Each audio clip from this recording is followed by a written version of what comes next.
નમસ્કાર કલમ યુદ્ધ સમાચારની સાથે હું છું આપની સાથે પાયલ બાંભણિયા। તો જોઈએ આજના મહત્વના સમાચારમાં। સુરતના સિવિલ હોસ્પિટલની પરિસ્થિતિ દયનીય।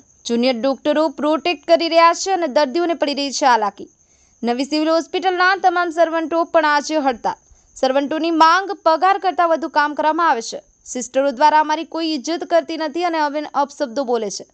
આ તમામ પ્રકરણમાં દર્દીઓનો શું વાંક? ઠેર ઠેર વોર્ડની અંદર ગંદકીનું સામ્રાજ્ય જોવા મળી રહ્યું છે। બહારથી આવા દર્દીઓને પણ નવી સિવિલ હોસ્પિટલ ખાતે પડી રહી છે હાલાકી। કેવી રીતે દર્દીઓનો ઈલાજ થશે તે દર્દીઓ અને દર્દીઓના પરિવારમાં પ્રશ્ન ઊભો થયો। કલમ યુદ્ધ સમાચાર સુરત।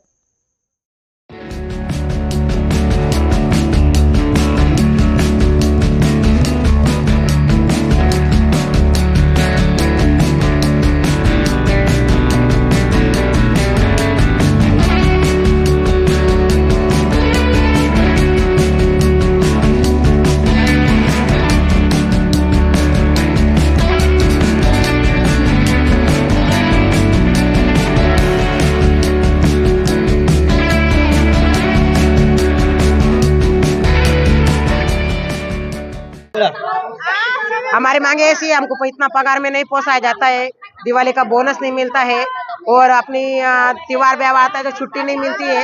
हमारी ये मांगे पूरी होना चाहिए। नहीं पूरे से तो हमें बेचते त्योहार व्यवहार में हमें बयानी पेशेंट ले जाए, बे मासी रहे एक मासी रहे પછી વાર્ડમાં જો ફોન આવે તો જવું પડે, વાર્ડમાં ટેચર છોડીને જવું પડે તો તરત મીડિયાવાળા ફોટો કાઢીને ફોટો મોકલાવતા છે કે તમે માસી લોક પેશન્ટ છોડીને જાય। એક માસી ઇવનિંગમાં રહે તો કેવી રીતે પેશન્ટ હાચવશે? બે